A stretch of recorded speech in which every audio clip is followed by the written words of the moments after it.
Every successful business company has its own history. Every successful leader has a secret. In this edition of Persona Grata, we will tell you about Peter Corbett.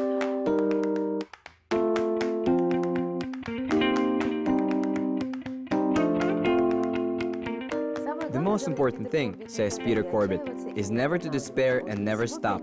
He sleeps only 5 hours a day and always feels cheerfully. Once he lost his job on Friday and on Monday started his own business. In the interview with the team, he does not ask a lot of questions and tries to look for the X factor. He always dreamed of becoming a computer programmer, but was happy to work in a bakery. Today, the Peter Corbett company's customers are included in 100 most successful people according to Forbes.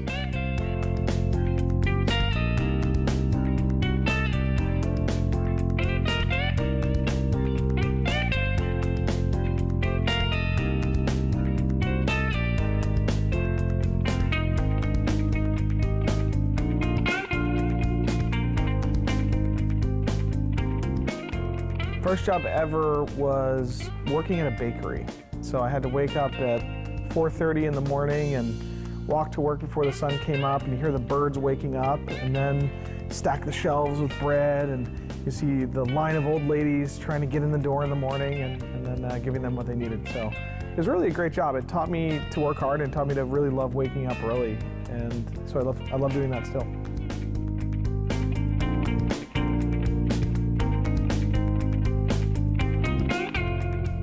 Well, I was 13, but I had started businesses when I was little. First job, the first company I created was with my friend Brendan, and we were in 3rd grade, so maybe that's 9 years old. We would go door to door, asking people if they wanted us to paint their address on the sidewalk, on the curb, so that they could get food delivery, or, you know, in case there was an emergency. So it was a really good pitch. It was the convenience pitch and then the safety pitch.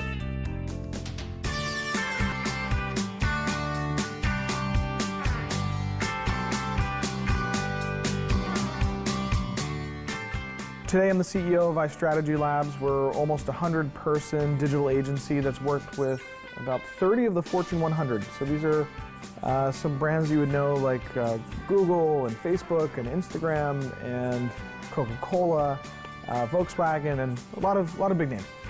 And so the way that I got into this business, actually, I got laid off. I got fired from the job that I had. I was working at an advertising agency, doing digital strategy and business development, and I was doing my job too well. So usually you don't get fired if you're doing your job too well, but I was doing my job too well, and what that meant was I was closing too much new business, and they would have to pay me too much. So they decided instead of paying me, they would fire me. And so that really motivated me to start the company. And so I got fired on a Friday, and I started the business on a Monday, and that first year was just me.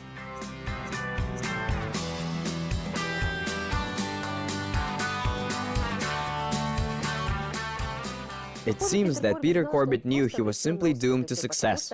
And all because that in addition to a flawless business plan and startup capital, he had stocked up with something. Peter Corbett said that before conquering new heights, you need to understand that in order to translate good ideas into practice, the most important factor is people. I hired personally the first 20 employees of iStrategy Labs, and when I sit down with someone, I think those first 20 hires, I hired them in the first meeting. And that's not normal. Most people, there's several rounds of interviews or otherwise. And so in that meeting, I'm looking for, is this person, are they smart, first of all? Because if you're smart, you can figure out a lot of things. If your brain doesn't have enough horsepower just naturally, maybe you're never gonna get there. So are they smart? Do they have some kind of drive, right? Do they, for whatever reason, they're trying to prove something, or they just want to be the best, they're striving for excellence in some way, shape, or form? Some people are really smart, don't have a lot of drive. So what are they going to do? They're going to sit around and read books all day but not do anything with that knowledge. And I think the next thing is, like, what are the skills the person has? Are they a good programmer? Or are they a good designer? Or do they have the potential? So that's the key piece, which is those first 20 people weren't, didn't have decades of experience. It was, they're smart, they've got a lot of drive, I think they have a lot of potential to do great work, and I think that I can help sort of coach them and make them a part of my team to become great at what they do. And there's one last thing that I look for always. which is, it's an X factor. And it's X because it's a variable. You don't know. Who knows what it is? And it turns out that that X factor usually has to do with being talented at something else, not related to your job. So you might want to hire a great engineer, but you find out that their X factor is they're a classically trained pianist. And so what you find is that really talented people are very seldom one-dimensional. They're often multifaceted. So look for people that have those other facets, because it means that they understand the world a little bit differently than the rest of us. They're not satisfied with just being good at one thing. They want to be great at many things, and those are the kind of people that I like to surround myself with.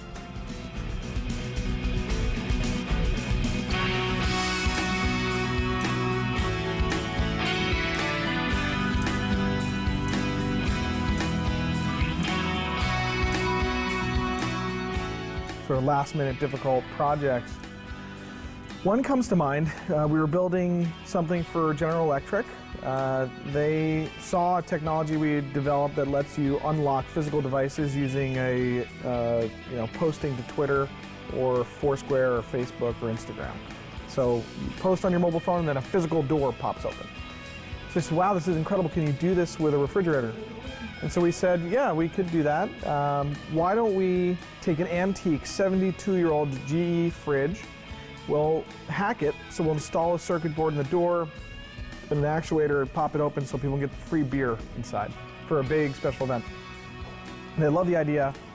We had 9 days to do it. And so we shipped the refrigerator down to Austin, Texas. My team rented a house and actually built this in a garage in a house they rented.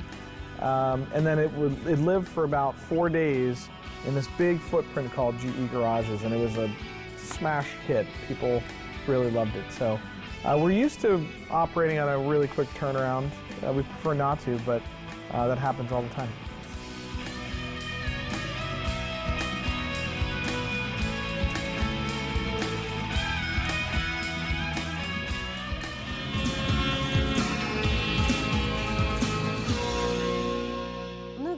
Peter Corbett says that many people believe that every successful man's schedule is based on drawing up schedules per minute. That makes sense, but it is absolutely not important. Peter Corbett approaches this issue in his own way. He does not stick to the strict deadlines of when to get up in the morning or eating. He gets up very early out of habit, certainly has a good breakfast, and before all the others wake up, Peter already knows what his new day will look like.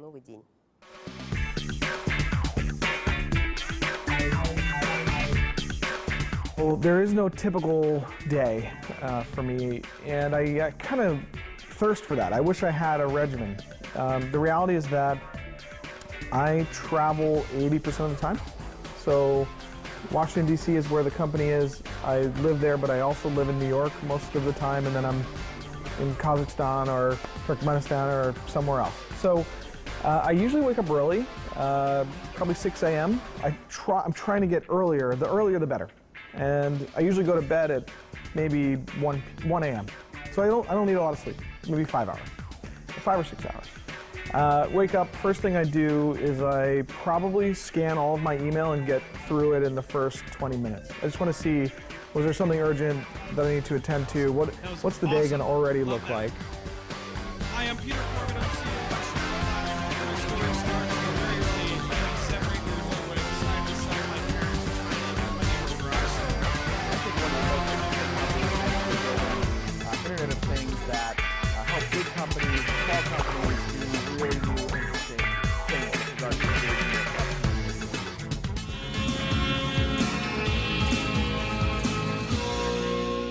The Peter Corbett Company's goal not only earn a profit, but rather to create an environment in which people will enjoy working.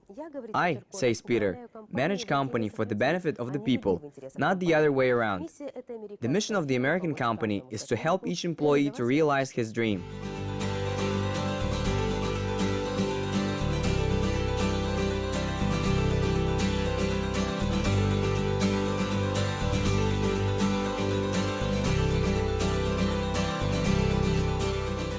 We don't try to hire for a specific age.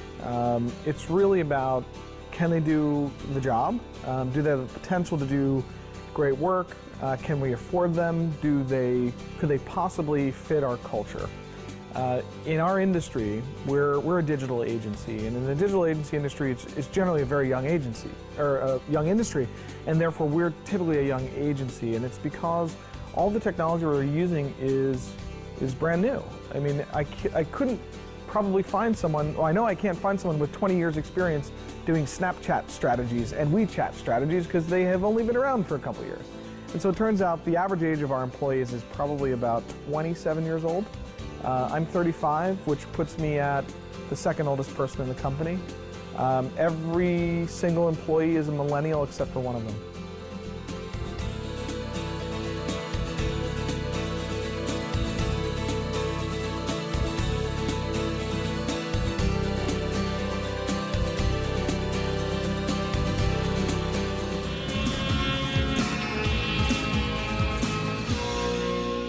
A successful entrepreneur and marketer arrived in Kazakhstan. He met with Kazakhstani businessmen, startup companies, evaluated their approach to business, and held several masterclasses, lectures, and seminars. So my first impression is unique because I was coming from Turkmenistan. It wasn't coming from the United States. So when I landed from Turkmenistan, my impression was, wow, this place it's normal. This is something I recognize. I understand how this place works.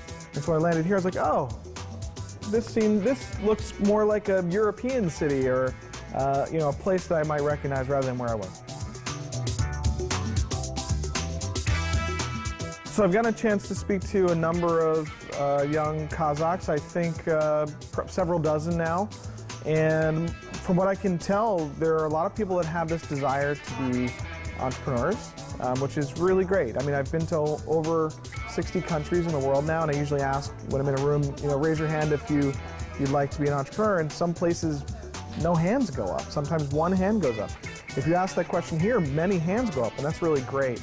And I think that they understand they have an opportunity, but they also understand that there's some constraints. It's not the biggest market in the world, right? There are 17 to 19 million people. Hopefully in the next decade, they'll build some really great businesses.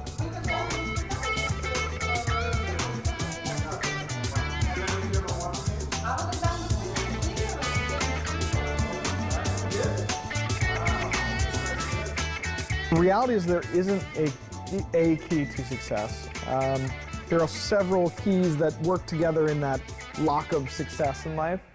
I think the first thing is really having a passion for something. And so you shouldn't actually have a passion for money. It should be a passion for being great at something, a craft, a discipline, could be a sport or whatever that might be. So if you start with that, you're well along the way. And if you add to that sort of a genuine an empathy for your fellow human beings, you're going to connect with people in a different way than if you didn't have it. And they're going to help show you the way. They're going to help open the doors to opportunities. They're going to help protect you from bad things. And I think that success plus empathy is generally a great combination. And the last piece I would say is probably a lot of preparation. Really studying hard, working hard, trying to consume everything about that specific industry that you're going after so that you can be an expert. If you put those together, you're going to be, I think, incredibly successful because it all actually adds up to one last thing, which is luck. And luck is where opportunity and preparation typically meet. So I've been incredibly lucky because I've been incredibly prepared, and I love people, and I bounce into thousands of them every year. So by doing that, a lot of luck happens. Peter Corbett clearly understands that the failure or refusal not a reason to stop, and even more so, it is a sign that you need to be more assertive and move on. Failure for him is quite normal. The main thing, says the entrepreneur, not to worry about this, and it is better to focus on the next steps. Business and technology, these are the areas where it is important to take the time and make a fuss today in order to receive a lucrative and successful business in the future.